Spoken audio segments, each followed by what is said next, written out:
countdown. It's the final countdown. Should I do the clap? Do we need that?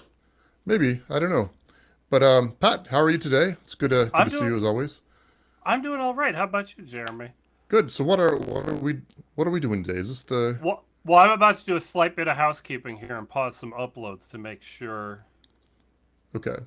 we don't get oh geez, they put pop-ups over the thing you're supposed to click on. Hmm. I got it. We're in good shape. Okay.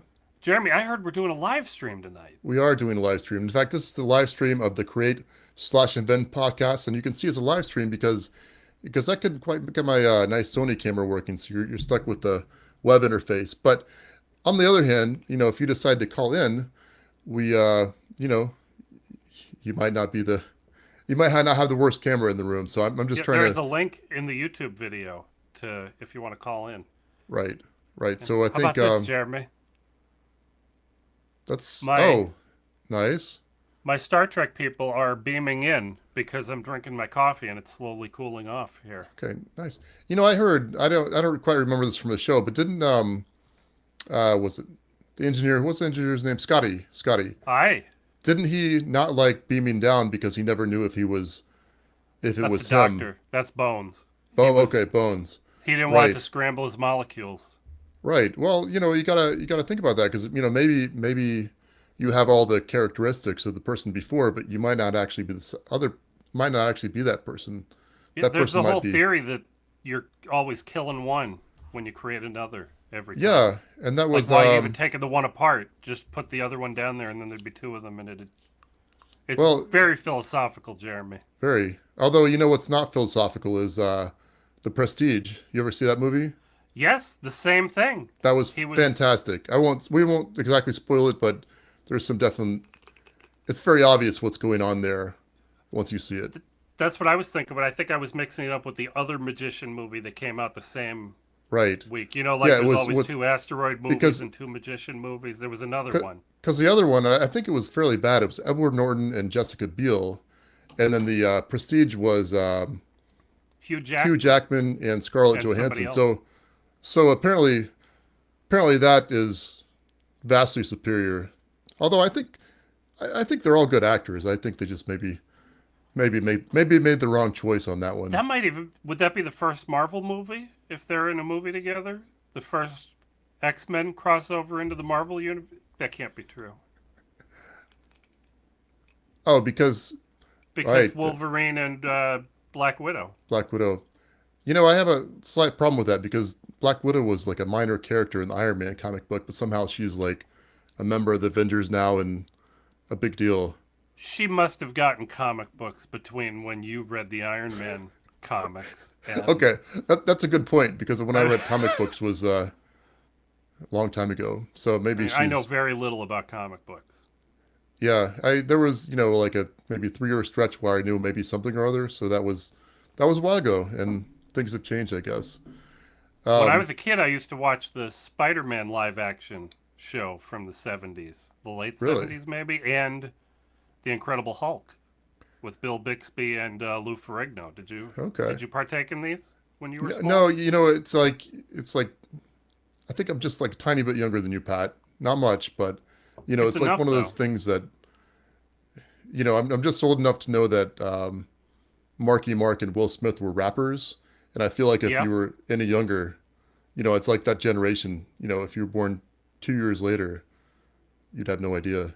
Well, I I think. remember thinking, not knowing that Will Smith wasn't DJ Jazzy Jeff and the other guy was the Fresh Prince the first time I saw those music videos on MTV.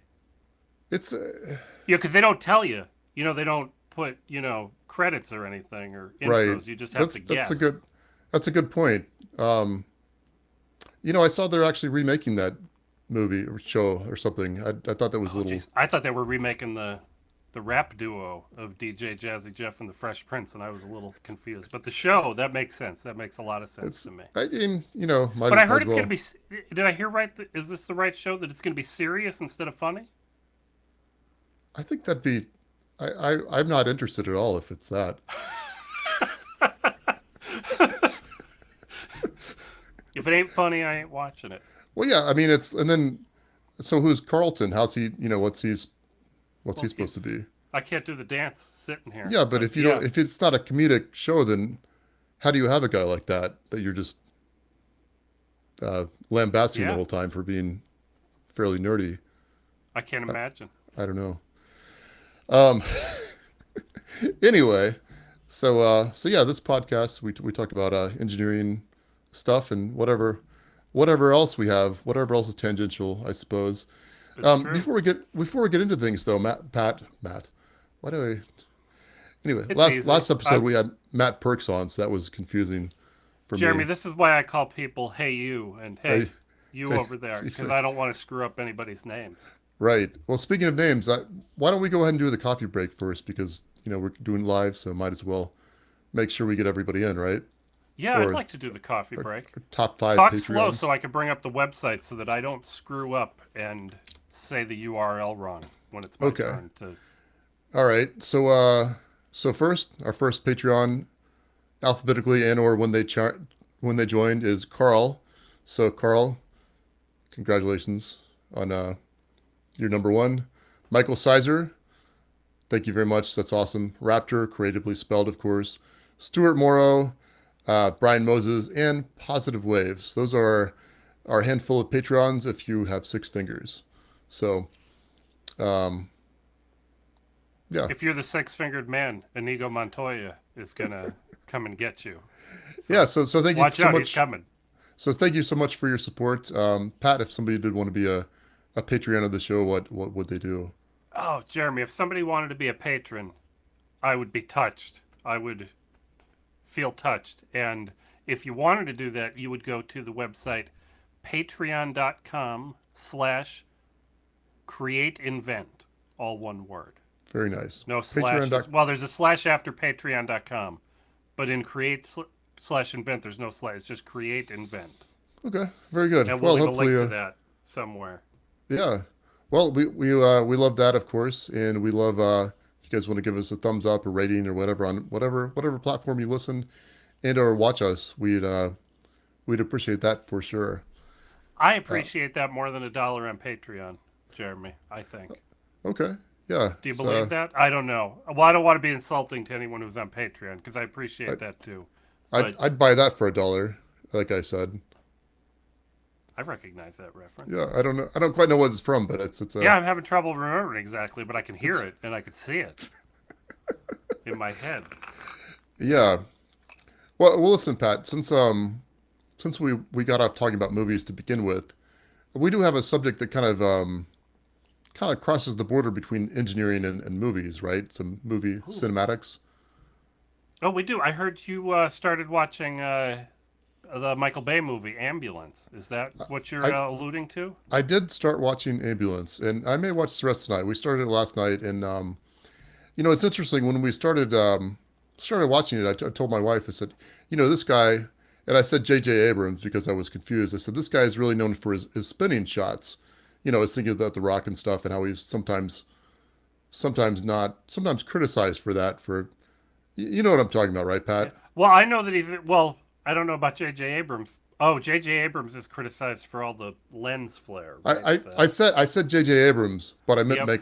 I should have said Michael. Michael All I Bay. know about Michael Bay is explosions. Right. He's quite That's the. all I know. So anyway, in this movie though, Ambulance, Michael Bay has been given a new tool in the form of drone videography and Yeah, not just drones, but first-person view first-person view drones. drones. So this movie, on one level, it was just absolutely amazing. I mean, you were seeing these people do the people piloting. You saw them go under, yeah, under a cop car. You saw them just flying around, circling, whatever. I think even following people. And they Yeah, did this thing too, where like they go next to a building, and then what do they call that when you drop that's down a that's a dive where a you point the dive? camera They straight did. down and you, I mean, it's unbelievable because Pat, I'm not as good as you, but I mean that's a hard procedure, right? To do that correctly. well, and when I do something like that, I have a not usually something this small and cheap, and this is way small. This is an FPV drone that I'm holding up here, but Yeah, I'm flying, something that's a couple of $100 and dropping it down towards the pavement, right? But those guys are flying thousand, $2,000, $3,000 drones with $10,000 a camera up on top, and who knows, you know, what other Yeah, stuff. I mean, it's expensive. yeah, and probably a lot heavier too. I Oh would have to yeah, imagine they handle differently, but maybe yep. maybe not. But Similarly, but it's a little more sluggish, a little more. You can't expect it to yeah, and catch itself as quickly. I think they were even chasing helicopters at one point, but maybe that Okay. was another. I don't Now really I'm know. bummed out, Jeremy, because as you know, one of our friends here locally in Dallas was one of the couple of 2, 3 FPV pilots that did the work Oh, on that's ambulance. amazing. And I It's haven't seen the movie yet, Jeremy. okay. Well, Isn't well, that terrible? that's all right. It was on Amazon Prime, so we booted it up, and um, I got to be honest, the talent on display on the pilots was phenomenal, but it was almost like they were making a movie about how good of an FPV pilot they were. Well, now I I just, really want to see it, I just, Jeremy. it was just like I just felt like the movie was about the drones. If you knew that what that was, and if you didn't, you just think the movie was about spinning around and crazy shots all the time. So I feel like Michael Bay. It's like this guy's known for spinning shots and action and whatever. He got a new tool. It's like somebody gave him a new power saw, and he decided to just nail every nail on his deck in with this. He just used With it his power with saw. his power saw. Yes, he just banged it, and but he didn't. It's like he got done cutting it. He said, "Okay, I can do a couple of good shots with this." But no, no, no. He didn't stop there. He did like every shot with it, and I feel Yep. like there needs to be like it's not the pilot's fault at all. I hope your friend doesn't get offended on that or anybody, because it was amazing talent. It just you don't have to use it for everything. Well, You from know. watching the interviews after the movie, like with Michael Bay and watching people talk about this, it sounds like Michael Bay didn't know what they'd be able to do. The pilots didn't know what they'd actually be able to accomplish, what would actually work, what they could successfully do, and they just said, "Well, try this, see if it works." Like that one shot where there's a police car going off a ramp and they fly a drone underneath and then the drone spins around and Yeah. looks back at the they only got one shot at that. They didn't because it costs $10,000, $20,000 just to jump a car, right? Because you're going to ruin the police car. And I mean, I assume it's a junk police car. I don't assume it's not a brand new You'd have to think vehicle, so. but you can't do it again. It won't look clean again. And they're like, well, how do we know how to get the timing right? How do you know you're going to make it under at the right? But they did it. They managed to make shots like that work, and I think it's amazing. Yeah, it And was. So yeah, I guess I didn't realize it. I mean, this is maybe one of the first.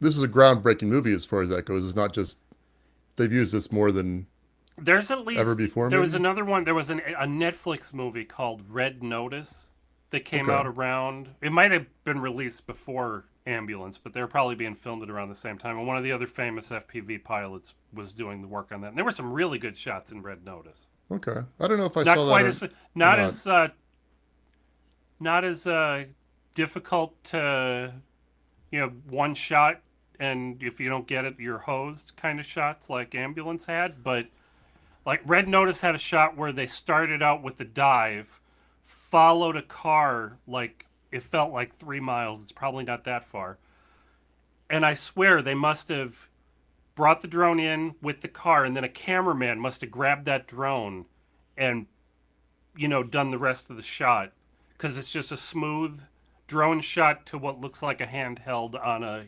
gimbal kind of shot. Huh. I'd love to know how they did it. It's amazing.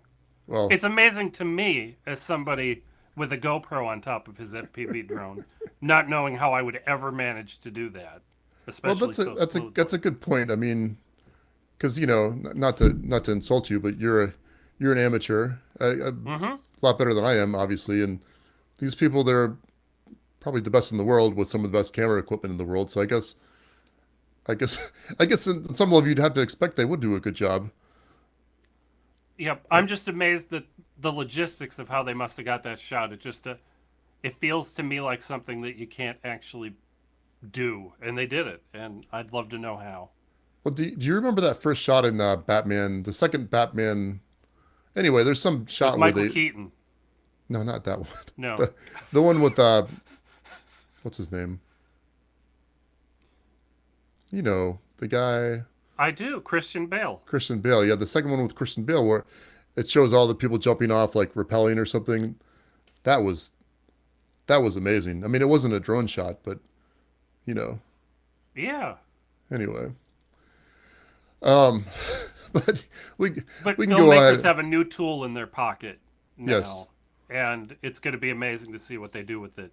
Yeah, I agree. So it's, I think I think yeah, I think it'll be great a great tool once the producers or what have you, once the director, I guess. Anyway, Yeah, once they sure. decide what All of them.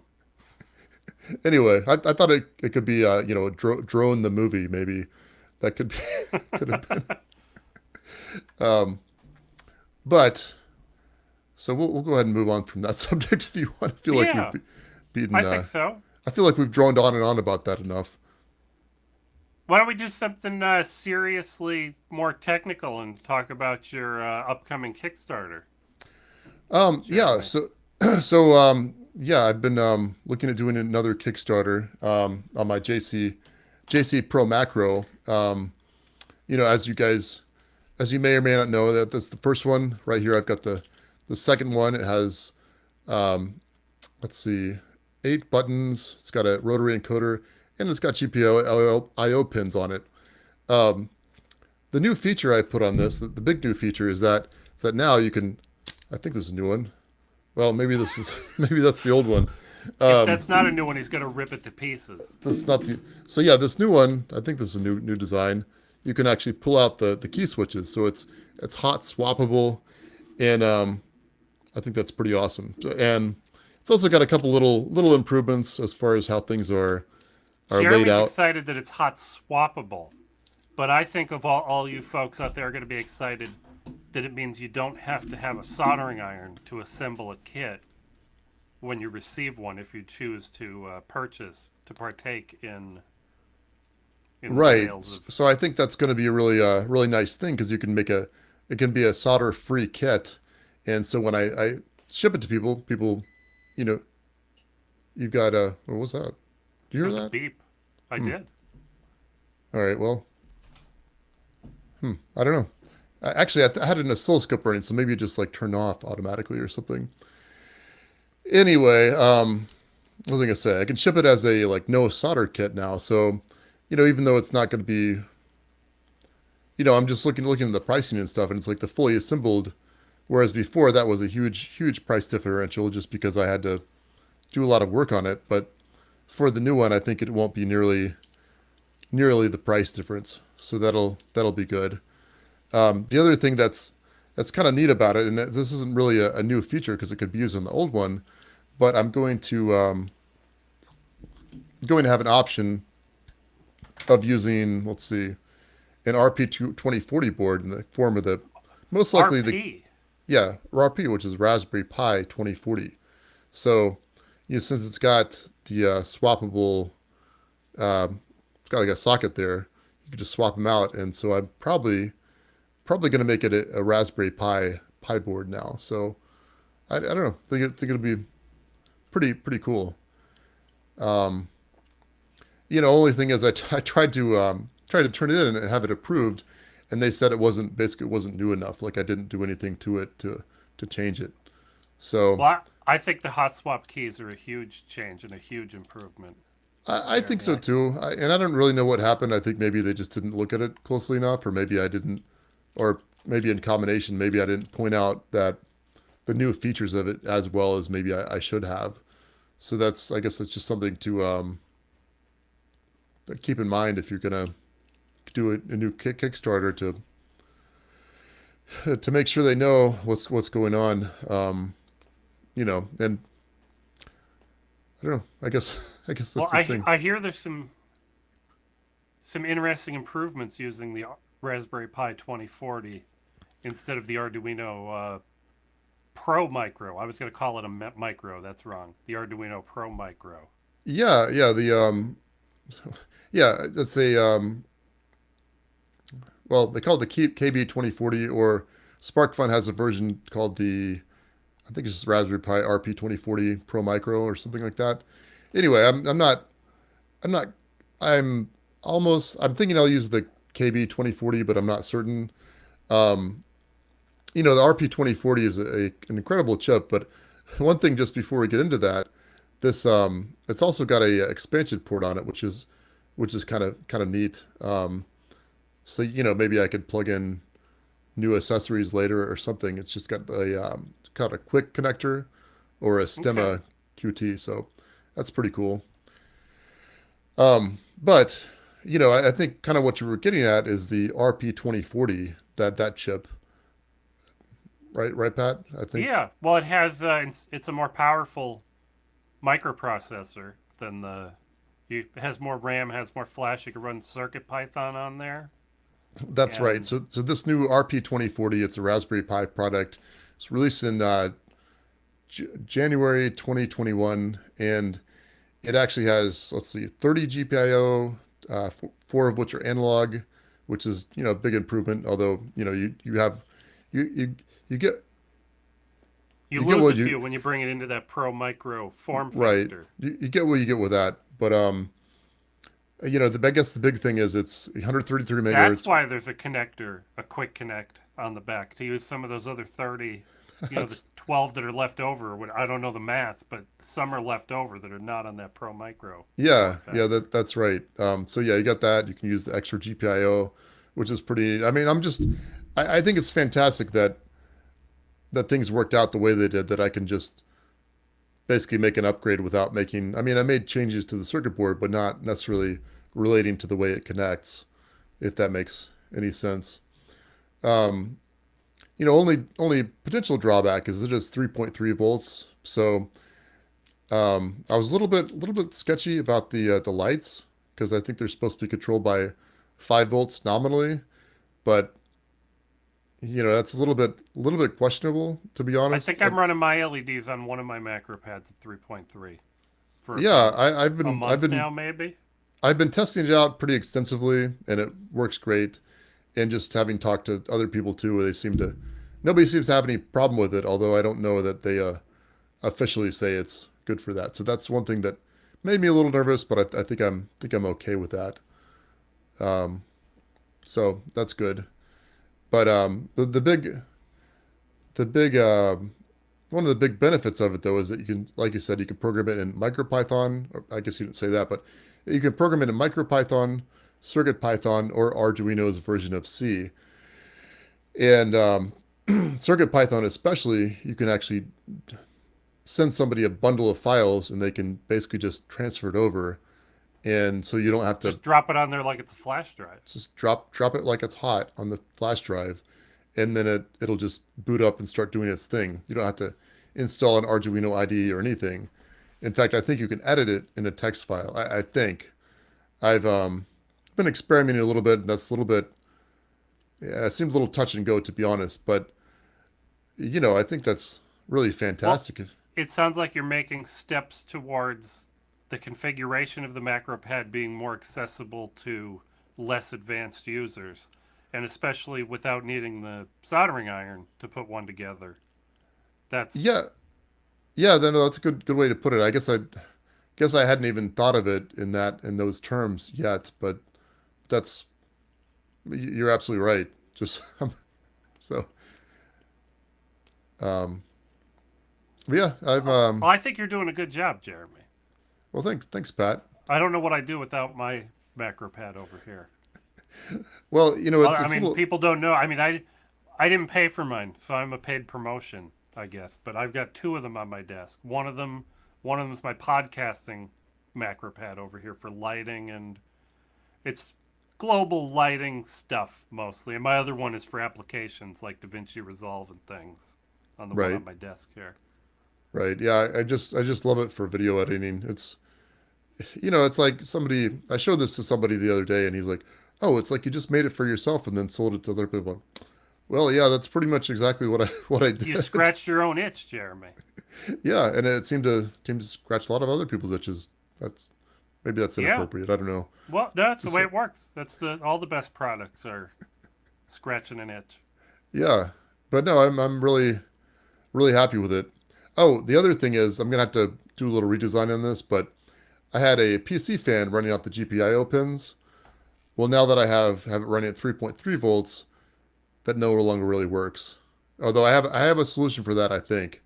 So, but I've got to have a new board and stuff. So, it's probably I don't know if there's anybody else that does that, so I'm I not bet too it's. worried I about bet it. that's only you, Jeremy, running a little fan. Maybe so. Well, if you are running a fan or other accessories, then I guess you could ping me on Twitter and let me know. It's at Jeremy S. Cook. Or yeah, call in right now. Actually, that'll be even better um, via the YouTube link.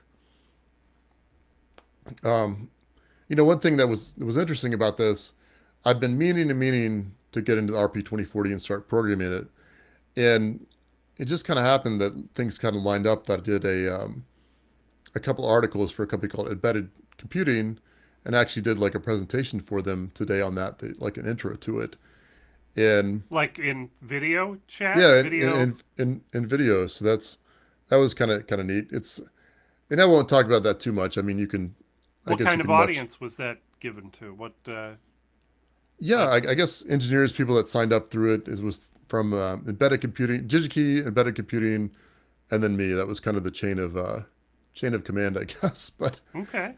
yeah, basically people signed up to do it, and we went live and stuff, and we had some technical problems beforehand, but it all seemed to kind of resolve itself. So that was nice. And but again, I won't really go into it because it's out there, and if you want to watch the video, you can. But So we can link to that in the description. yeah, I suppose we could. That'd be a good idea. So I think it's supposed to be live within 48 hours or something. But anyway, that being said, just presenting. I was talking to my wife about this. It's like I really I get a little bit nervous beforehand, but then like when you get into it, at least me, I really enjoy it. It's nice when you kind of know what you're talking about and you can just have an audience that's interested in hearing what you have to say too. It's kind of it's kind of awesome. And then you get It's done with it and you're like, wow, that's great. And I don't know, is that how it is for you when you have to do stuff like that, or it is. I don't think I've ever done it on the internet before. I've only ever done it, in front of a classroom before. But it's almost always a joy to teach a class of some sort. yeah, Yeah, yeah, every now and then though, those in-person classes though, somebody signs up just to say things that are contrary to what somebody who's too advanced for a class. Try to say no, no, no, that's not the way you do it. And you're like, well, listen, guy, I know, but you can't tell these 10 other people they're not advanced enough yet to skip ahead like you and I can. yeah. Sorry. That's so that sounds like the bad experience you had when you did Well, this. it only happens every now and then. At our makerspace, we taught a Rubik's Cube class. My friend Tommy, Tommy Trebuchet, Yeah, I taught do. the class. And he's not an advanced Rubik's Cube guy. He learned how to solve a cube, wanted to teach other people how to do the basic solving a cube. Two different people drove from 45 and 60 minutes away just to show people how fast they were at solving Rubik's Cubes.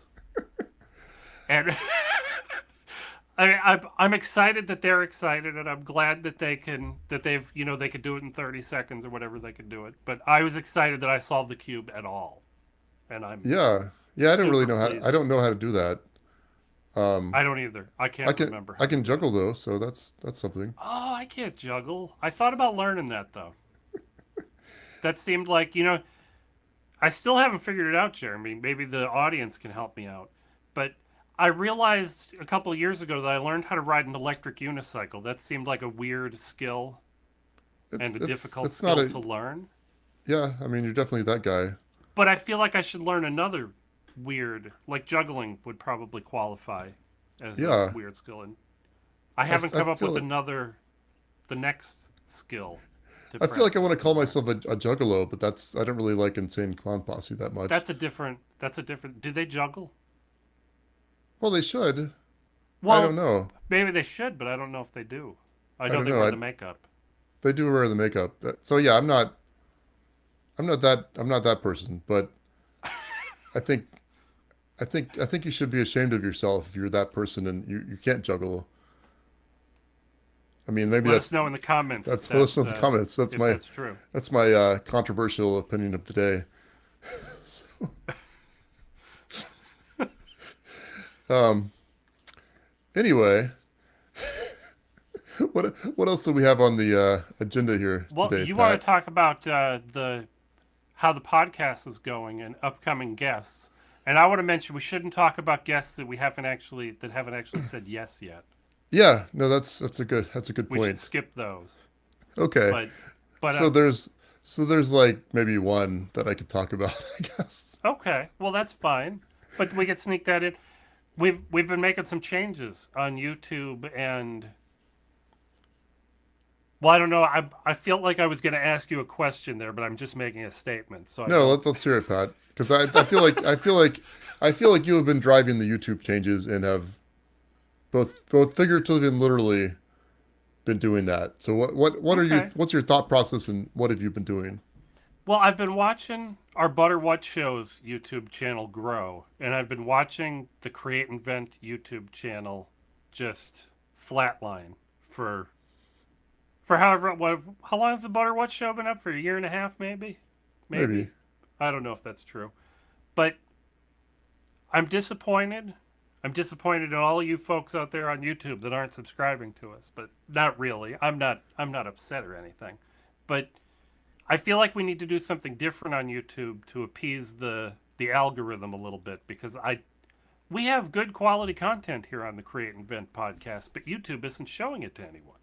Well, let's just. I mean, I guess our Pat and I are maybe our philosophical question was, you know, to me, this is a primarily audio. You know, I feel like our audience is audio, but it's very hard.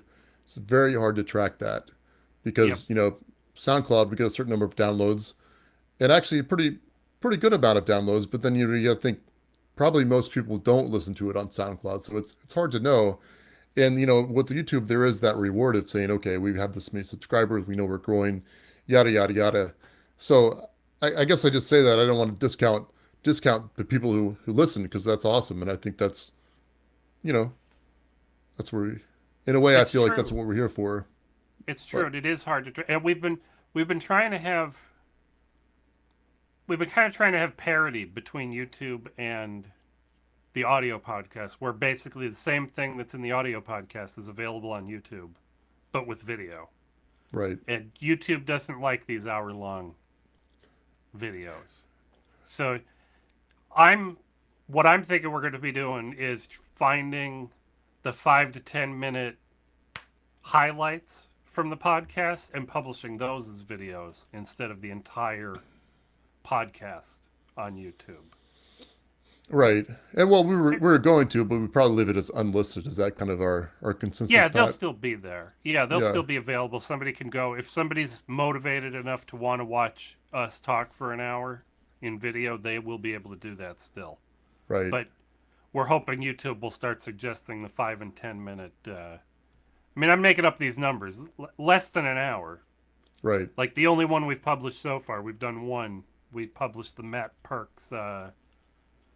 Which Matt Perks did we publish? The camera episode, Oh right? yeah, the fancy camera build. That one's 15 minutes. That's a long one, but we're learning. Yeah, but no, I think it's a good idea for you know both for you know getting people to watch and just from for the work standpoint because you know if we're going through an hour and a half long podcast for video trying to produce it for that that does take a decent amount of time.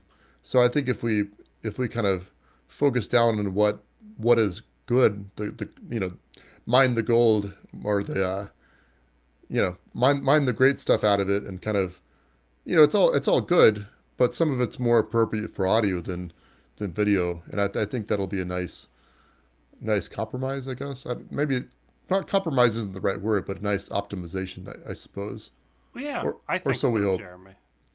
Yeah, but But yeah, let us know. I mean, we'd love to hear from you guys. I think Yeah, my email address went hi at jeremyscook.com. You can see that. You can do that if you want. Or I think what you're the head at I am Pat's. the head at patshead.com. Yeah, and And I respond to every email, every real email that I get. I mean, if it well, gets caught by my spam filter, I'm sorry. I'm not good at mining my spam. yeah. But Well, now that's how you met your wife, right? She was it said something about how she was trapped in Estonia, I believe, and you had to fly out there. It was an email, cold email you got, right? what? No, no, okay. I don't know Because what road to take this down. I don't know where I'm okay, going. because I'm you got sorry. all those spam emails like, oh, I'm a Yeah, a princess in Nigerian distress. prince. My wife is a Nigerian prince. Yeah, so Trying you to. got to think like maybe there's that one person who actually has like met met their met their spouse through what Through a others would phishing consider email. fish. Well, Jeremy, I could tell you that very No, few I people are looking for romance or friendship in my spam or my email. But I do answer a lot of questions, usually and about no, once or as far twice as a I know, week. that's not how Pat met his wife. By the way, We'll make a TV show out of that. I'd watch that. Um, but Jer- t- Jeremy, I have an interruption to make, okay, and I just noticed this. I don't know how long he's been waiting. Someone named Mister Four Bits is waiting in the okay, lobby. we Should I will let let him him into? in just a minute. I need to Okay, say one thing first. okay. Um, all right, so I guess the other thing with the optimization, yada yada yada. What we're thinking is that every third Thursday of the month, we will release a podcast or do a live stream, et cetera, starting today. I mean, we Is won't have today this the out. third Thursday? I It's think close to it. If is it's it not, it's the is it 20th, well so it has to be.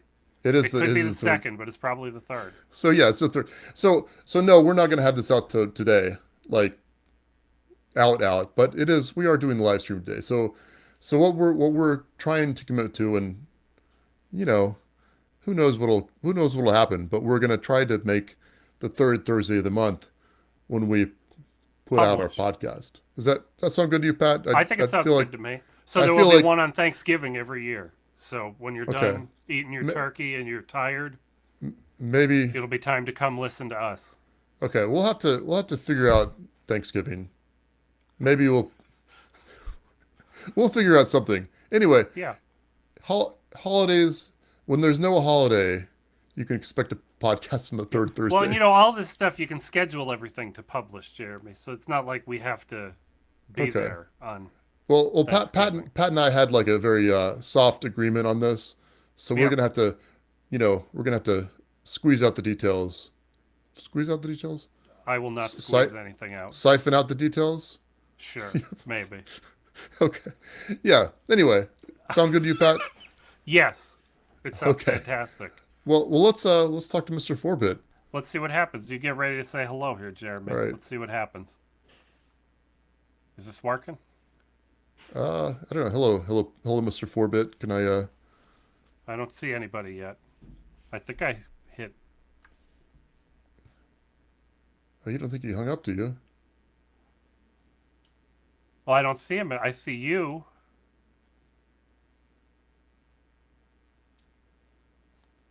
Well, Make that this makes. window bigger. Oh no, it's letting me admit him again. Okay, good. Well, I keep clicking this admit button, and You do know, you know what maybe happens when I click the admit button, Jeremy? what's that? Nothing. Absolutely nothing. Well, that's very. Do you think he's maybe not using Chrome? Well, I think it would have yelled at him. Yeah, probably I would don't think have. we would have got this far. Mr. Forbits, if you can hear us, I don't know why it's not letting me click. Hmm.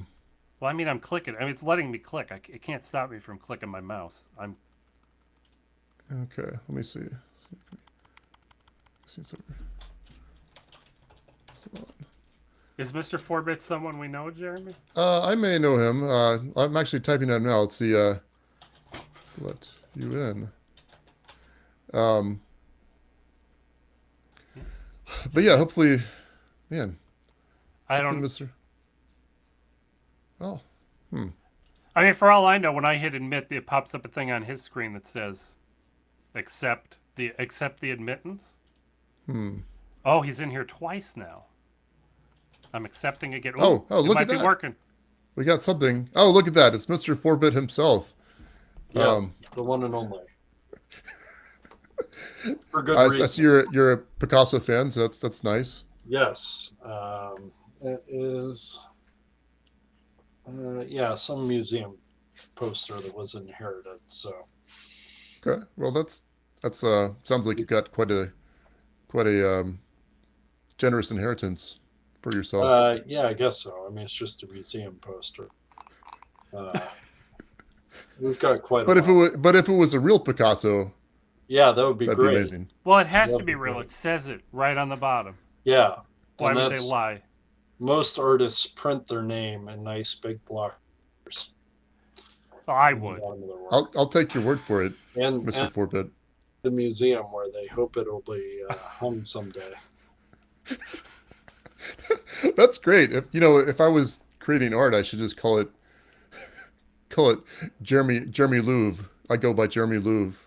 Is that You even should how you just put pronounce it it? right on your PCBs. You should have the Macro 2, which is totally owned by Bill Gates, and he uses it every day. That could be. Maybe my Uncle Tim has it. I don't know. Yeah, Um, that's right. Tim Apple Tim Apple. Yeah, The from he's not actually my uncle, but I was thinking I could just put Jeremy Dolly Museum because that's not too far from me. That's That's an not too hour far. away, so That's pretty good. I could go Isn't that see the it. robot that makes art? The artificial intelligence? Ah, well, Dolly? yes and no, I Doll dash suppose. E? Yeah, you're right. Um, Yeah. So nothing what's going on, Mr. fancy. Forbits? What's your deal? Oh, what's my deal? Um, so I've been. I've never met you before, so I need to know a little about you. What are you talking about? All right. I've been. Yes, I know Mr. Forbits pretty well. Yeah, we know each other pretty well. I've been working on a thing. It's a 14 segment display with 12 characters, Oh, which nice. I think is cool. I mean, why not make it huge? You see, it's a single chip runs it, which I'm because I'm totally hacking this chip into do. It's kind of meant to do, but it's not meant to run segment displays. So everything will be done in firmware. There's a lot of code to write for it to get it to display characters, but we'll get there. And I'm interested to know if people think this is all unnecessary. I mean, I love I love seven Unnecessary segment things are displays, usually and awesome. Well, this is if 14 it's segments. well, So, I'm just saying if it's I was 14, going to then ask how that's many segments it takes to make a letter because I wasn't sure. I only know the yes. 7. So there are two kinds of character displays. There are 14 segments and 16 segments. I'm going to tell everybody 14 is superior because that's what you're using. Yeah, that sounds right. It's superior because if I had two more pins, this wouldn't work. I'd need a completely different kind of driver, or I'd need two. And that would so. just be. What What are you what kind of driving chip it with? are you using? I can't tell you that. That's the secret sauce. Oh, okay. It's a chip. I don't even know if I can get. It's this, it's this little square one. Just look for a little Okay. square You one. can't get with- any chips in quantity today. No. They don't exist. And that could be a real problem for this because these chips I paid way too much for in the United States. I think if you want to get a real directly from China, I need to figure out what the deal is with the supply there. Otherwise, it's just never gonna. I mean, if I can't mass produce it, it's not gonna see the light of day. How do you expect us to talk to it, to put our words on there, to put my website on there is what I want to do. So it's I2C. I put a Stemma QT connector on the back. So any of the Adafruit products that have a Stemma QT connector, which is compatible with SparkFun's Quick. Yeah, well, we were just talking about that actually, because the KB2040 has one, as well as Yep. the SparkFun whatever deal. Yeah. So pretty much like all their new boards from SparkFun and Adafruit have one of these connectors on it. Just provides power and I2C. I also put, four little space for four header pins that you can just solder onto. But yeah, I'm just going to have to write a little Arduino library that does all the heavy lifting in terms of putting text on it.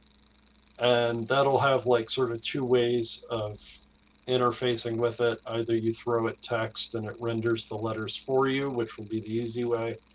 But if you really do want control of the individual segments, I'll make those available too. And this chip it's an LED display driver chip. Not meant for character displays, meant for LED matrices. And Does it it's start got with a all kinds. C? Hmm? Does it start with a C? No, Oh, okay. starts with an H. Hmm. But it's got a lot of funny capabilities like fading. Um, like you can like per pixel set brightness and stuff like that. Oh, that's fun. And, like that could be really fun for making the display look like glitchy. Like it's like if you were putting a bunch of random stuff on it, you wanted it to look half broken. It can totally do that. And that's exactly what it was doing when I was like sending it individual byte commands and hadn't actually put any data into the RAM as to what it should show or not. It actually looked pretty rad. I mean, you had some bright pixels, some really faded out ones, and it was kind of funny. But Yeah, that does sound pretty awesome. It sounds kind of like that, like something that guy we had on that had the Pip-Boy that he made, Pat. Remember that? Yeah. yeah, That seems like, yeah, that's actually what it reminded me of. Was like a glitchy Pip-Boy is what it looked like. Nice. About what are the dimensions of the? I'm kind of curious what I could fit that in. I mean, not necessarily Oh, me, but anyone. What can I? it's a good question. It's under 100 millimeters side to side. I want to say it's like 98 millimeters. Okay. And Okay. probably, where did all my rulers go? I got to find that. I just threw a bunch of mail I have to deal with on top of my desk, and everything, unfortunately, is underneath it. Well, yeah, you got those. You're getting evicted, aren't you? I've got some pretty nice calipers if I can find them. This place is a wreck. I'm getting ready for Maker Faire Orlando. Okay. Well, that's fun. And Yeah, I guess I'm cleared- going to that too, aren't I? I guess I'll you. You are going, but I'm sure you're like ready to do it. Like I set up my whole fancy table setup. I cleared my dining room table. I set up everything the way I'm going to set it up at Maker Faire Orlando, just to get everything spaced out. Made sure I Are had the people at Maker Faire coming to your dining room? no. But I had to figure out what was missing. And I found a lot of things that were missing. I don't know where they are. They should have gone right back in the box at Maker Faire Orlando, and they should have sat there for an entire year. But they're not there anymore. So, Well, Mr. Forbits, if you have kids, I have kids as well, and never things can sometimes. I tried to never let them in here, but what did I? Well, you can't let them get fingerprints on that Picasso. No. Or throw tomato soup on it. They could. It's there's glass over it. It's gonna be fine. But really, where did every measuring device in my lab go? You know, I know there's a big box behind you. Maybe it's in there. No, no, just a Mauser part box. Um, Is that how you pronounce that? It's not Mouser. I say Oh, Mauser. I have. People I in really don't Texas. know. I used to Uze. live not far from It's there. French, Um, like Louvre. everybody in Texas called it Mauser. The 8-bit guy calls it Mauser. He used to work for him, so Okay. he Well, would know. you're probably right. But man, when I was living in Texas, it was awesome. You'd get like the super economy shipping from them, and it would be there like next day, anyways. Um, Which 'cause metropolitan area were you when you Houston, lived in Texas? I've heard yeah, of Houston. yeah, it's not a bad town. Fourth largest city in America, I believe. Okay. Um, yeah, yeah, it's not bad, except the police don't do much there, as far as I can tell. They just assume everybody has guns, so they're good. Well, yeah, you're still Um, walking free, so I mean, yeah, yeah, go figure. Um, I didn't have much. I didn't have any trouble with with anything in Houston, but it's a kind of a crazy place. Um, is there something some is that me or is that you guys hear that? oh no, it's I probably do. my camera. Hold on, let me just knock it around some. Did it stop? Wow. Yeah, I Yeah. did. Yeah, that's it. And I've been wondering Yeah, who it is because nobody's VU meter was going up when then yeah, I it's knew it was weird one of you because two. I can't hear it at all. It's just somebody says, "Yeah, you all hear that?" And then I whack my camera, and then it's fine. Hmm. I don't know what So it's. I have no idea what it's doing. so getting back to this, you're going to be selling stuff at Maker Faire, correct? And you also sell on Tindy, from I what? do, and I Okay, also sell on my website, okay. And that's what um, 4bitindustries.com or 4bitindustries.com. okay. And I'm really having a crisis of trying to figure out if I even want to continue it or not. Which I know it's like what? Well, well, Why look, not continue it? you Well, tell us your questions about this after I say this. I was sure. next to Paul last year, or Paul, Mr. Forbit last year at the Maker Fair, and it looked like he just couldn't give us people were buying his stuff so fast. It's like you just couldn't even distribute them fast enough. It was just like they were just shoving money in his face. It was amazing. It was amazing. It was amazing. And then I did like no sales for months after that because well, apparently I do well at selling things in person. My online game is severely lacking, right? I've got like 10 Twitter followers. I haven't been sending out emails. This is Just what I need to do. So I'm going to give it a fair shot, right? I'm going to send out some emails. I've made an email list. I think there are like 70 emails on it, which is pathetic. Um, I'm actually going to send a snail mail letter to schools introducing my products because my biggest order came from a school. Um, and they wanted to buy more. They just didn't have the budget for it. hmm, Um, so I'm gonna give it a fair shot over the next couple of months. But it's like if sales don't pick up at some point, I'm just gonna be like, yeah, forget this, okay. and Well, and maybe go get a real job. I took my most well, popular product off of Tindy Did 2 months ago. Yeah, it was. which one I was really that, missed the Pat? money. I really missed the money, Jeremy. It was nice. What product was that, Pat? I'm trying to. Was it? It's our Soda Stream adapter. Oh, that's right. Well, that's a whole Yeah, story in that one. it is a whole story, but I really do miss the dollar. It was a significant number of dollars. That it was even with all the refunds. It was still a lot of money, and Was I this an adapter for the CO2 cartridge? yeah for the That's new awesome. one, the new machine to the old one, and they work well for us. The ones we've tested, the ones we use in our own, not mine, my friend who we Right, designed this for with, right. and but boy, people just destroy them in real life. People strip threads, and it's you can't trust a product once it goes out into people's hands. I mean, I'm No, sure, and no. there's no way for me to know is it something that I'm doing wrong? Is the adapter just not good enough, or are people, manhandling it and doing wrong thing? I mean, we'll never know. One thing I tried to surreptitiously, not very surreptitious, but surreptitiously gain info on, particularly with the solder kit business, was, which of my competitors out there are like sending replacement kits when people solder it wrong, and Yeah. who isn't. And most everybody doesn't. They just say, look, if you mess it up, well, you're learning to solder, so go buy another one. But there is at least one provider of kits out there that will send you a free one. Oh, I sent free replacements to anyone who asked. Because I know I'm See, not that's soldering. But then I started adding up the number of people who were unsuccessful twice in a row.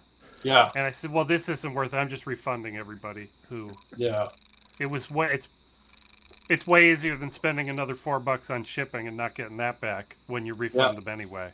It was yeah, What's interesting is these. We talked about having a solderless kit that I'm working on.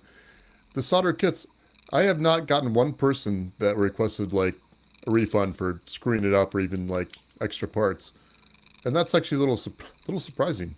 So, I've only gotten like 5 or 6, but here, let me tell you what I've done, and this works really well with everyone who's honest, which has been everybody except for maybe one person.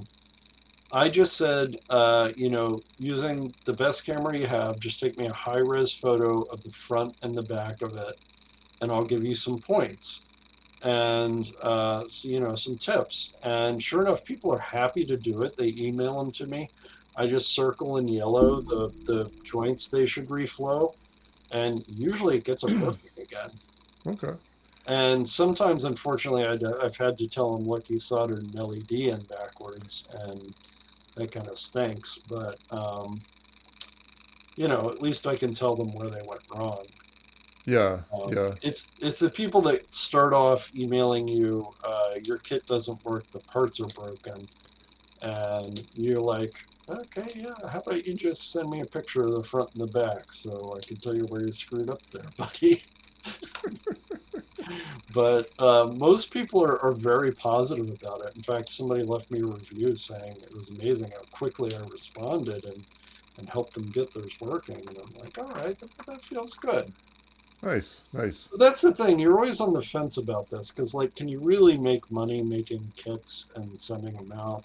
I don't know. I mean, I wouldn't rely on it to eat. Um, but then every now and then you get an order for like 50 and you're like, I'm the king of the world, right? And um, well, I'll tell you what, Mr. 4-Bits. What yes, you need to find is a product with a huge user base like a SodaStream. yeah, I Because really, even the tiny fraction of people that are modifying their soda streams is still thousands and thousands of orders. I didn't get thousands of, but it's a lot of this. It's a huge market. see, I'm terrible about this, right? Like Me too.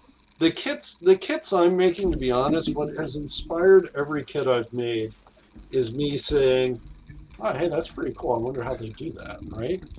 Like I kind of wanted to know how metal detectors worked. So I looked into it, all the different kinds of metal detectors, and then I made a little solder yourself metal detector kit that I think's pretty cool. Um, Yeah, people love that live for sure. Oh, oh, they do. I have a, Was that your number one seller at the Maker Faire?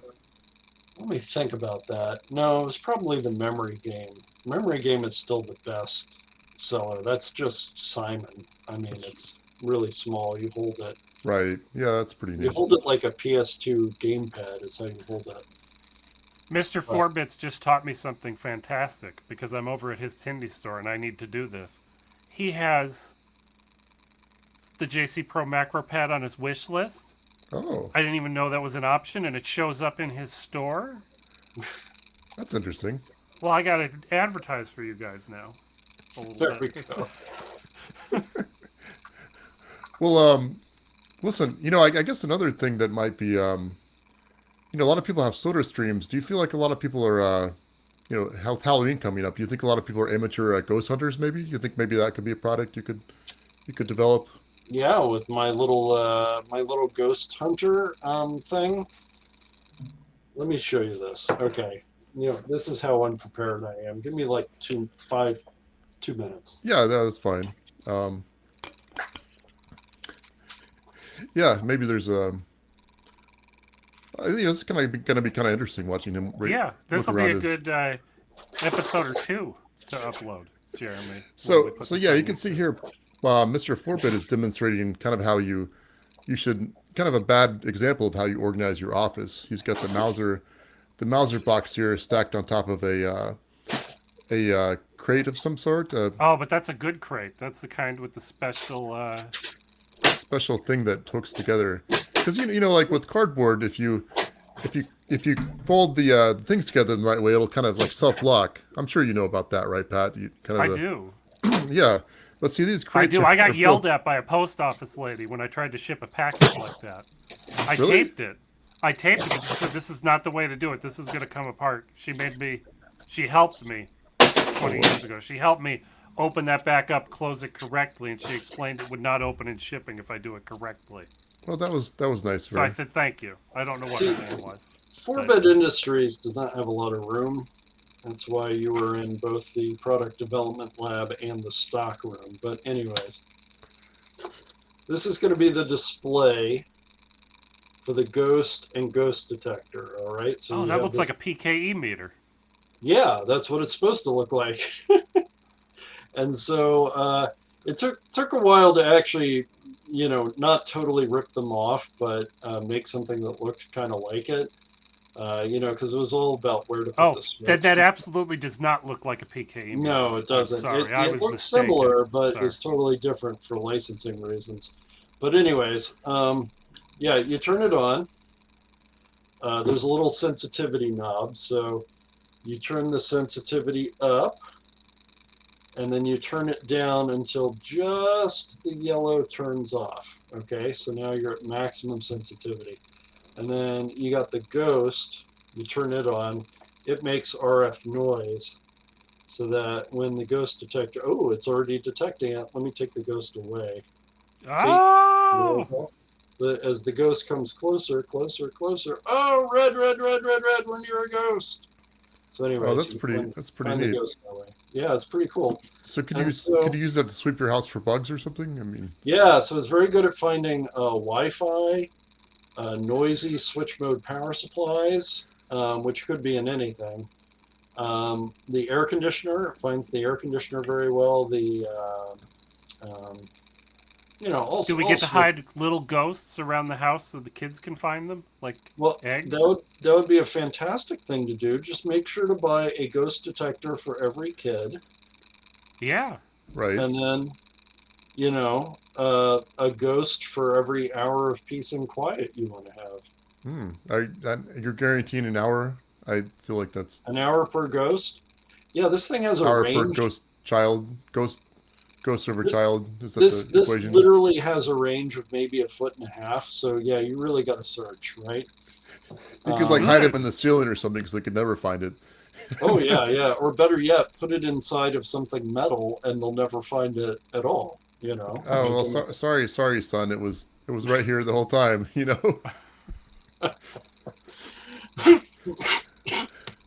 But anyways, so that's a thing I hope will sell a lot. Except for literally none of the ghost kits are made up yet. I need to make the labels Oh. for the bags and stuff the bags and all that. But I mean, I the Maker Fair you is in saw the November mail. though, so that's gonna be. Well, I guess people are still in a spooky mood, maybe. Yeah, it's gonna be in November. I don't know. I don't know if they'll sell that well or not. I really wanted to have this done a long time ago. The EMF detector, the ghost detector, is available on Tindy and on my website, but the parts for the ghost were back ordered and just arrived from Mauser Hmm. a few days ago. So, which is like weeks later than they were supposed to arrive. But So you even buy the expensive premium components instead of going to AliExpress or Alibaba. I do, at least for the first 100 units I'm making, because I try to do everything quickly just because I don't know, I'm impatient. So I'm going to prototype with components from Mauser, and I'm going to make the first 100 units with the exact same components. And then I'm going to, for any I make after that, I'm going to go contact Chinese suppliers and try and get the price down. I use the same parts over and over and over in all my kits. So I can buy them in quantity. I think I'm about to buy 600 switches, because I use the same switches on all my products. This little slide switch. And it's, I don't know, some of these parts cost a heck of a lot more than they should. Switches cost more than they should. How much is I that? How found much is that three switch? things. So I found three things that I like to buy from China because they are so much cheaper. Okay, number one, switches. The same switch that costs like inexplicably 50 cents here in America costs like 8 cents there. Hmm. Number two, battery holders. Anything that's big and plastic is so much cheaper from China than it's going to be from Mauser or DigiKey. And the other one is big LED displays. Like, these are two 6-digit displays. You can't buy these from Mauser or DigiKey. They don't carry them. It's like too specialized an item. And nobody buys something like this just off the shelf. They're buying a particular display that they want for their particular product. But there's a place on Alibaba where they sell these pretty cheap, these 6-digit displays. And to be honest, the Valentine heart kit wouldn't be possible without that 6-digit display. Because buying 3 2-digit displays from Mauser, I'd have to triple the price. So when you're talking about when are you thinking about making this for sale? Because I think that's a pretty cool This thing. thing? Yeah. Again, it's all about, I mean, the prototype works. It's all about figuring how to get this chip. And then I'm not going to have people solder a surface mount chip themselves. This is not going to be a learn to solder kit. This is just like a product for makers. So I got to work out a deal with, a deal for PCB assembly. And then I'll let people solder on their own displays. But yeah, so writing code and figuring if I can get these chips are the two big things. I actually ordered several chips from this distributor. I ordered like 4 different chips because I'm like, as long as I'm ordering and paying an arm and a leg for shipping, then I'm going to go ahead and get a bunch of chips that I might want to use in future projects so I can just try them out. And they're like, an item in your list is back ordered. It's going to be a month. And I'm like, okay, which one? And One they're of them. like, Just silent. They don't answer emails, apparently. Oh. So I have no idea which one is holding up. You could send them a letter. That seems like something you. Yeah, send them a paper letter. I've sent people paper letters. I'm still waiting on a response from a certain county official that will remain nameless. But anyways, it's fine. It's fine. Okay.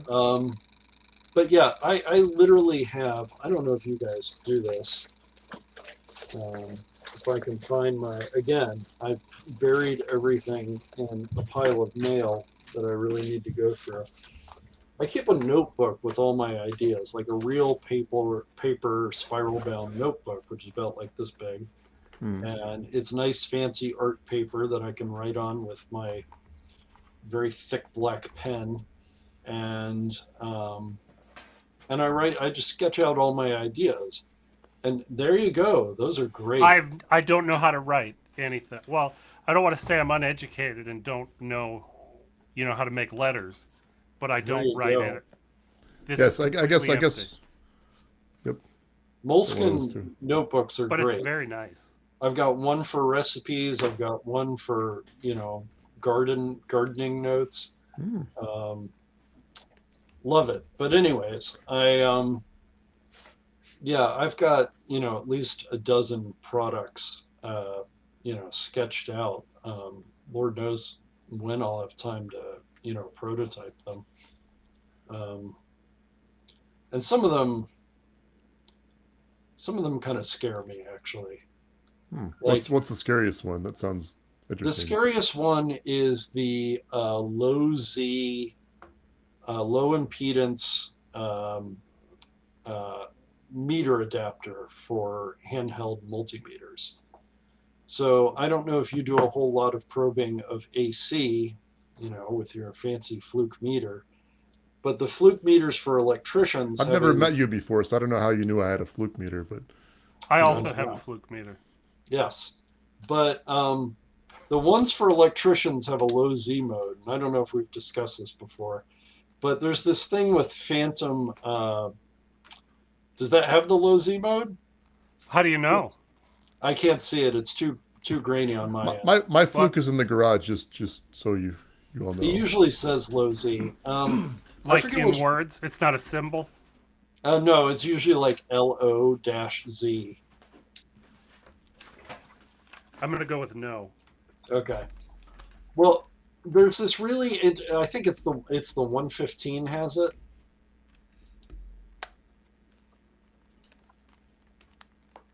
That's not a Fluke. It's O1. It's like I couldn't afford the Obi-Wan brand scope, so I got the O1 instead. Okay. Nobody appreciates that joke. I do. Okay, thank you. I do, Jeremy.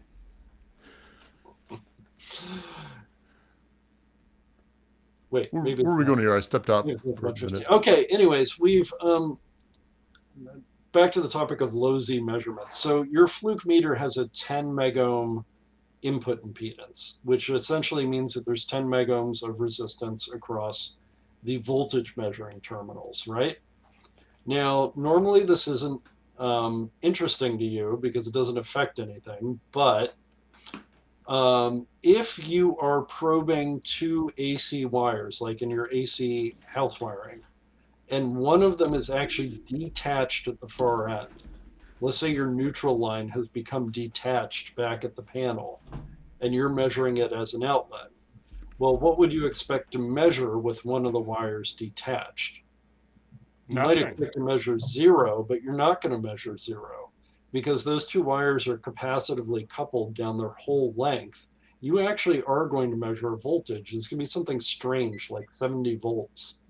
And you're going to be like, is that for real? I mean, is something drawing down the voltage because something's shorted, or what's happening here?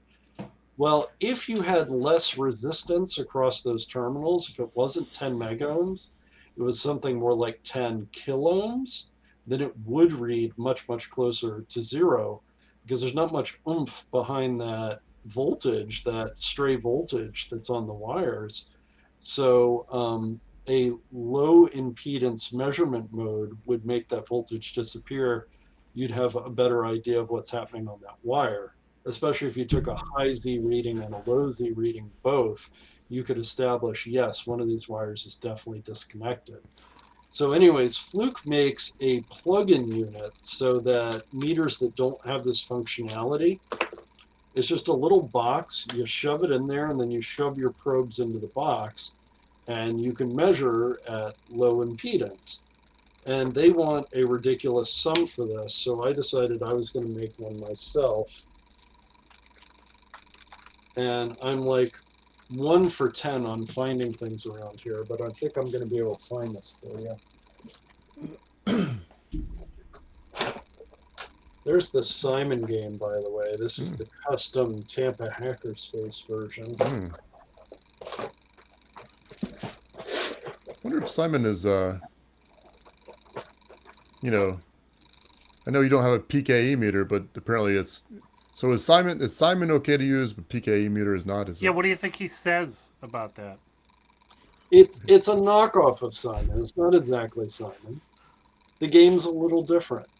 Okay. It is. Okay. No, it's fine. So, anyways, here's I'm my not going to low- tell the FBI after this recorded. Right. So here's my low Z adapter. As you can see, it's got banana jacks there that plug into your meter, and then you plug your probes in here. And it's just some high wattage resistors and some PTC thermistors. And Don't touch it with your fingers. And that's the whole thing, except for don't touch it with your fingers, right? Because, I mean, this is a meter rated to 750 volts AC. I don't want anybody thinking they can plug this in, even when I do, like, I mean, this is for AC measurement, right? I mean, people are going to put this across, 220 or whatever they got in their industrial space, right? This needs a housing, right? It needs a housing that I can assure is not going to blow up, in their hands. So what cat rating do I put on this to make it like usable to people? Like this would take some serious development and probably testing and underwriting and like Yeah. this So Which that is one's why that the one's Fluke gonna be one costs too from a much. prototype, I guess. and insurance. I'm gonna have to buy probably like whatever. Tell them I'm now making dangerous products. Please sell me insurance, and they're gonna be like, yes, thank you. That'll cost $100,000. Yeah, this is never going to be a product that I put into production. Okay. Well, that's good. You have that kind of But self-awareness, I've I got one. suppose. Yeah. But I've got one. I'm going to 3D print an enclosure for it. Ah, just wrap it in electrical tape. It'll be fine. And it'll be Yeah. fine. Yeah, that's You fine. could put That's it- fine for me. You I could put it in wrap epoxy. My my family may have other ideas about whether I'm supposed to stick around. Just build a harness to suspend yourself up off the ground so that you're not grounded when you use it, and you'll be fine. Well, you have fire That would- sprinklers. You have fire sprinklers in your house, right? That's code. So Yeah, I mean, know. but even not being grounded's not going to help you because I have the two terminals are right here. This is like live and neutral. If I stick my wires into the wall, I mean, nothing's going to protect me there. So yeah, it's a fun little device. I'm glad I built it. I'm glad I found, like sockets for those. They're not shielded cables, but they're high voltage sockets for shrouded leads, so they go in there correctly. So that that's- part's safe, just so not. it's not nice. that part. So Well, it's 25% more safe or so. yeah, it is. But there are other things that I have other ideas for things, adapters I want to make for my multimeter that would not be made for measuring AC. And so, How standard is that across Fluke meters? Is the spacing right to fit in most of them or all of them? yes. In fact, for most all meters, not just Fluke meters, because if you go back to Pomona Electronics, who Probably I not believe my Free Harbor freight meters that I used to pick up for free. probably, unless they use the real shorty ones, like, let me show you this. Like, do you have any that look like that? Where like I haven't seen them in a long time. They're in a box somewhere. Okay, well, if I still have any. some people make their leads with like these super short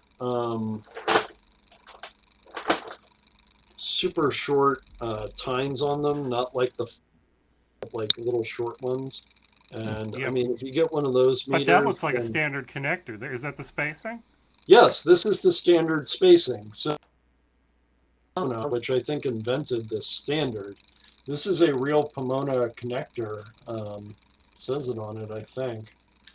And yep, it is a Pomona connector. I can read it upside down. But anyways, that's their standard spacing for the double banana. And so you can buy. They still make these. You can still buy the ends to make your own cables. You can get pre-made cables. But yeah, there is a standard spacing between them. It is in inches. It's not metric. And I forget what it is, like 0.75 inches. I don't have a ruler, so Well, it's okay. We don't need to know the number. I just found a measuring device. Yeah, 0.75 inches. It's just 3/4 of an inch is the spacing. That's good. Yep. Well, cool. Well, yeah. Just thinking, anything else Any- going on in your life these days, Mr. You're tired. Forbits? You're tired of talking to. You need somebody else in here. Some new blood. No, I'm not sure we have any other guests, to be honest. But it's yeah, no, just Real question is, do we have any viewers? well, viewers, Two. listeners. We have Two. 2 viewers right now. 2 viewers. Yeah, number 1 Yeah. here, number 2 over there. All right. Well, you know what? You're the one that decided to come on here and apparently waste your time with us. I love so it. No, we appreciate it. I really enjoyed this. I was really afraid I had missed it, but I got down here just as soon as family obligations allowed. So, and I'm so glad I got to chit chat with you all No, we this appreciate is you fun. stopping by. We enjoyed. and Joy- do I- a little self promotion and hijinks. Yeah. I Yeah, promise. where do we find your YouTube Yeah. videos showing Well, off let's- your? Because you so do a on- fantastic job holding these up and talking about them on YouTube. Thank can you. tell Yeah, no, just go from to this YouTube conversation. and just look for 4-Bit Industries. I've got a YouTube channel. Build instructions for the various things. I keep threatening to do antique calculator repair on the channel, but who has time for that? Come on. Although I'm sure I would get an audience. It's funny on Facebook. I don't know if you guys have found this, but there's really a generational divide, if you didn't know, between Facebook and Twitter. And there are tons of old guys on Facebook who repair vintage electronics. So they repair calculators, they repair test gear. I'm in all these groups on Facebook, and I love seeing what they post, and I love posting my own stuff too. But man, these guys, they don't know about anything else on the internet. It's really amazing. They know antique, tube electronics, and they're on Facebook, and that's about it. So, That's it. So you feel like Twitter is younger people? Is that? for Is that sure. right? Okay. Yeah, Because for I sure. don't feel like. I don't know. I don't use Facebook. All I use is Twitter. So. I made a War Games reference. You remember the old Matthew Broderick film that Oh. everybody has seen? I made a I've seen it. reference to somebody's Twitter, and they obviously had no idea what I was talking about. Responded to me like I was serious or something, and I'm just like, Uh-oh, we broke Jeremy. Oh, "Oh, Jinky. quick cameras!" How did he get over there? Oh, weird. That is kind of weird. Well, yeah. I guess that's my other camera. Maybe I. It's not But this supposed is to the switch thing. like that, I is mean, it? so someday, Jeremy, we're going to be, on Twitter or at the hackerspace, and we're going to be joking about Back to the Future, and nobody's going to have any idea what we're talking about. Well, yeah, but that's okay. I feel like maybe we'll be some of the first generation. Like when we go to the old folks' home, we could just play virtual reality games all day or whatever. That'd be kind of fun. I don't know if that's your generation, Jeremy. That's the next one. Like Yeah, we're going to be the last generation that doesn't get the life extending serum and manage to live to 250. Yeah. well, They'll be that's visiting us a in the little old folks' depressing. home and pointing and laughing. We'll be like a museum. Yeah. The last old people anybody ever get to see. The last old people. Have you all ever seen? So Sean Connery died a few months ago, and people were remembering his greatest films, and I'm just like, come on, guys, Zardoz does not make the list. Was and the I'll Rock bet was you the Rock all- in it by Michael Bay? Was the Rock Oh, one of yeah, his it should have been. That was a great film. But I Zardoz. question that. um, because I enjoyed it when I was 14, but now Yeah. I don't know. I don't know It what I doesn't think hold of. up. I don't know. I just we were talking about how I watched What? a part of a Michael Bay film, and I just felt like he just spun it around too much.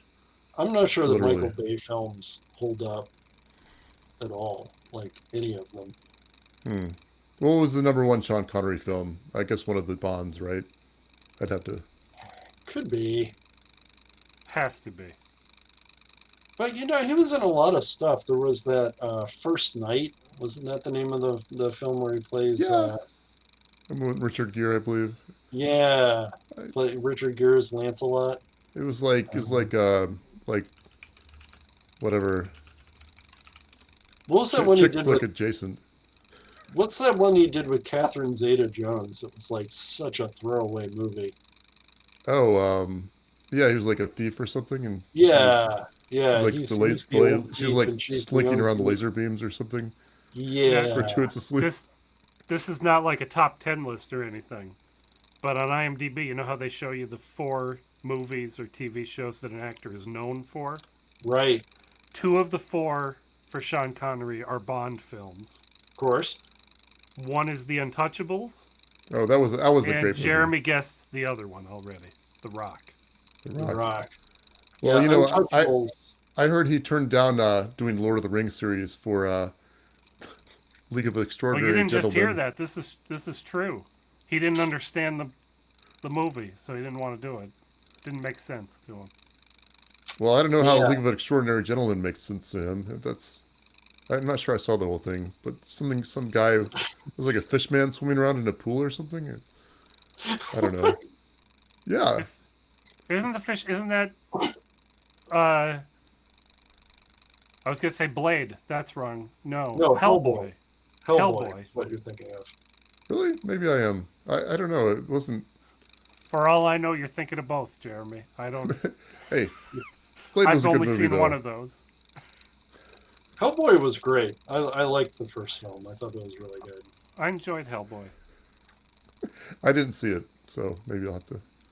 So, anyways, the reason I bring up Zardoz is that it's a bunch of young people that live forever, as long as they're in like this bubble where they live in their utopia.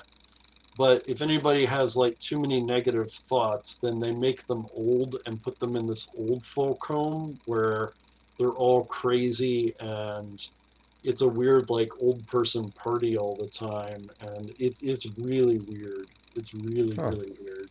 Is that the Anyways. one where he's wearing like a Yeah, man thong and he has like a pistol or something, like a 6-shooter? Is that? Jeremy He's- didn't even have to say what he was wearing. Just knowing that he was wearing Yeah. something weird, you know Yeah. it's Zardoz. he's wearing like orange bikini bottoms with like That's this, what I'm like, wearing right now.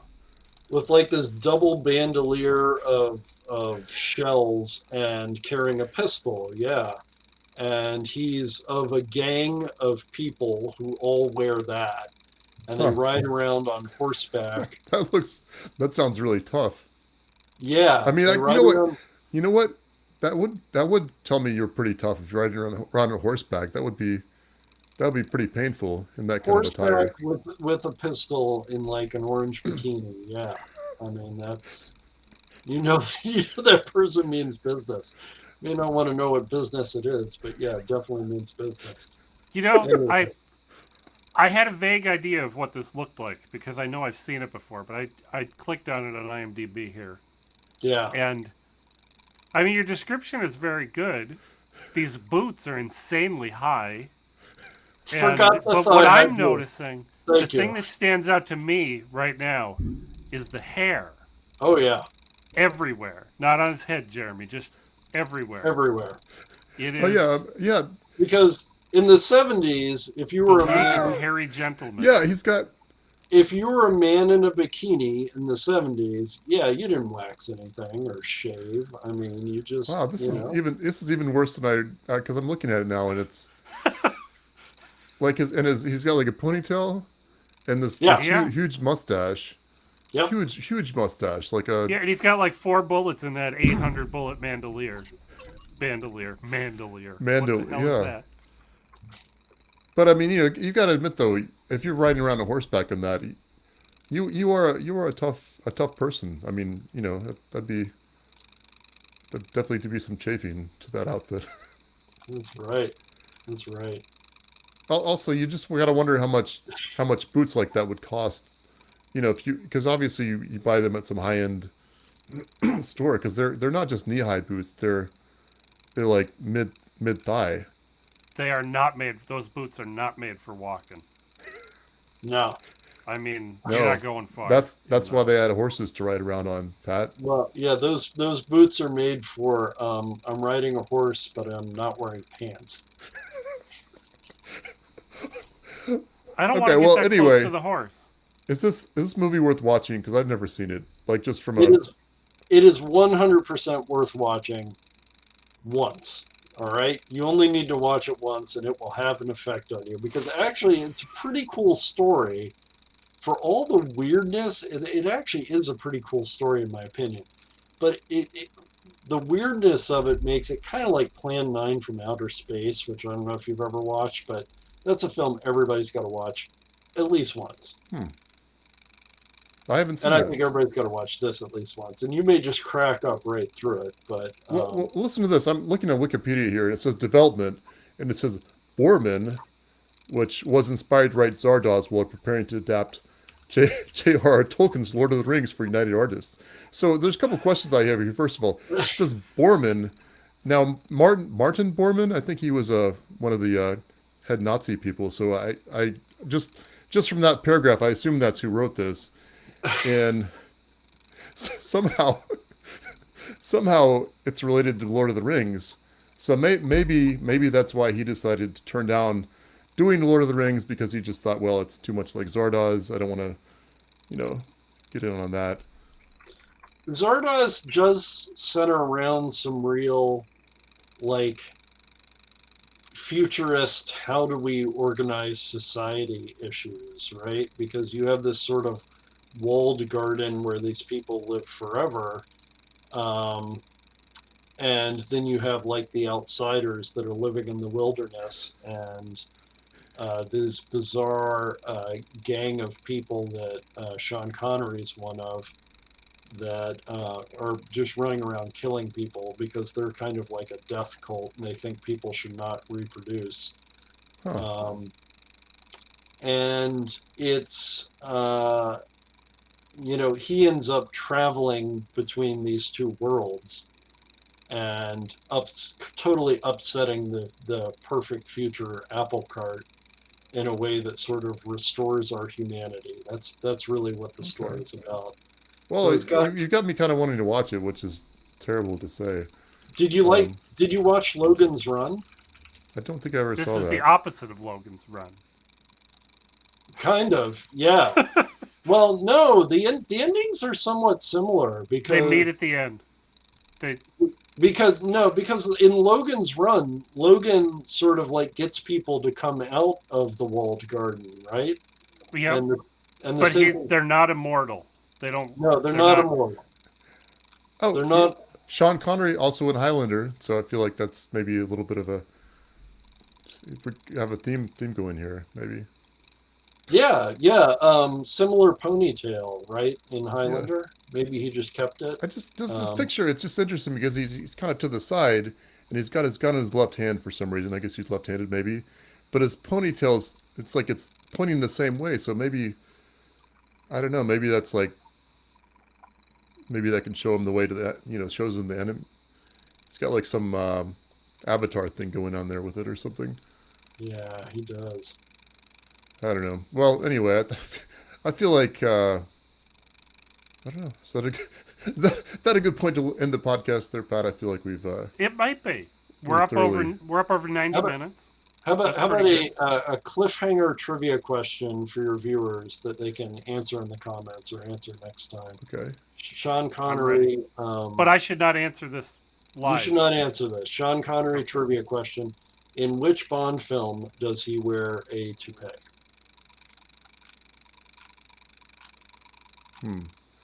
All right. Well, we'll leave that as a cliffhanger, I guess. I don't know. I'm a fan of the Roger Moore James Bond movies more so than the Sean Connery I think Bond movies. Why? I think I don't know. They're the ones I saw more when I was younger.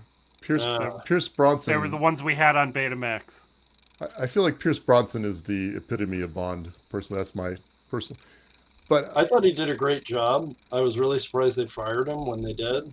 look, Um, look, Daniel Craig is a great actor, but look, first of all, he's blonde. Second of all, no hairy chest, and he's, it's That's just what I not look for. he's not Bond. You know what I'm saying? He's Yeah. not. He's a he's cool, but he's not yeah. anyway. But he is now because he's been Bond for a while. So So, Jeremy, now that you've seen the Zardoz outfit, I expect you to get on that little bit of cosplay for Maker Faire Orlando. okay, I'll just Jeremy, when is Maker Faire Orlando? Maker Faire Orlando is November 6th and 7th in Orlando at like the fairgrounds or something. So 6th and 7th. I think it's 5th and 6th. November 5th, whatever that weekend is. Um, yeah, so Mr. Forbet and I, Jeremy, will be there. I will not be wearing that costume, although I was thinking about putting some of my PCBs together as like a plate of armor, so that'd be kind of neat. I doubt I'll get it done by then because such is life, Yeah. as they say. So Yeah. anyway, This is a good angle for Jeremy. you like it? Yeah, if you could zoom, if you zoomed out just a bit, it'd be easier to edit into our split screens. You're Well, just you too know- close to the top for me to. You know, when we edit our episodes, our real podcasts, Jeremy, I try to get everybody's eyes lined up Okay. and about the same, and their heads about the same size. I do my can't always make it happen. This is pretty good like this, I guess. This is fantastic. I would have no trouble. I don't know Getting lined I up. don't know where I am on your screen, Pat, but you're in the middle of mine, and Jeremy's looking at you. So if I sort of turn this way, then we're all turned towards each other. Oh yeah, Oh, that's uh-oh. kind of neat. Well, I don't know. One of you might be mirrored for all that. See, for me, you guys are both. And Riverside futzes with all this. These may not be like we'll Yeah. get the full 16:9.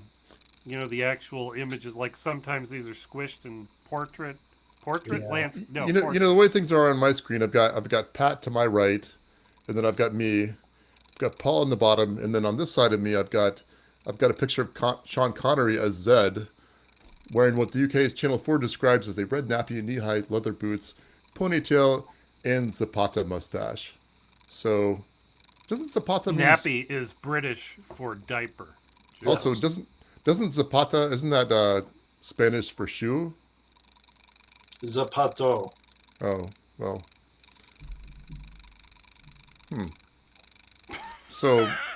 So male shoes are a male thing. Yes. Anyway, shoes are only for men in Spanish culture. Okay, maybe that's See. not a funny joke apparently. So Zapata is a reference to Emiliano Zapata. Okay. He had a big mustache. Okay, well, you know what? Good for him. It's pretty rocking. We should check it out. But anyways, All right. Well, yeah, I think we've got enough for a show, don't? What do you think, Pat? We all I good think here? so. I think Or- so, Jeremy. All right. You both did a fantastic job. are Yeah. you going to edit the whole Zardoz bit out? I Oh, don't that'll know. be its own little episode on YouTube by itself. Yeah, for Yeah. sure. We need as many people as possible to see this movie. We will get a picture of Sean Connery right next to us in there. It'll be fantastic. Yeah. he'd be And like, then let's get it trending on Twitter and confuse all the young people. Yeah. well, I'll be confused too. I haven't seen it, so I'll have to. I don't know. I All was right. gonna say I'll have to watch it with my wife, but I don't know if she'd go for that. Well, you know, it's a bummer, Jeremy. What's You that? have to pay $4 to watch it. I feel I like didn't that's find too much. anywhere I that feel it's like that's too streaming for much to free. watch. I feel like that's a movie that should be free. You know what I'm saying? I feel like that should be included with something. I agree. I think everybody in the country should have a free Netflix disc subscription so they can get all the weird films. That's a good idea. I'm just saying because I feel like that's kind of movie that 10, 15 years ago, you go into Walmart and it's in this big bin that's like $4 Yep. or Yeah. less, maybe. How do you play a movie on a disc today? Well, You can still do that? I We actually got have several. I have several DVD capable devices. I don't know that I do anymore. Yeah, we got a Blu-ray player. I still Because have a PlayStation 2, a PlayStation 3. I've got a Oh, I have a PS3 that might work. yeah. That might still work. It likes to stop working all the time though, so I don't know if it still works. I've got a few Apple DVD drives. well, All right. with that, we should. You don't have to hang up right now. We'll go ahead and just sign off for the audience. Anyway, thanks so much for joining us today. If you made it through this, then wow, then congratulations. We applaud you for this off the subject rant that we had here. Anyway, this is Create Invent podcast with me, Pat Regan, me, Jeremy Cook, Pat Regan, and Mr. Forbits. Yeah, thanks for watching. Have a good weekend, See you later. since today might be Thursday. Yeah. We're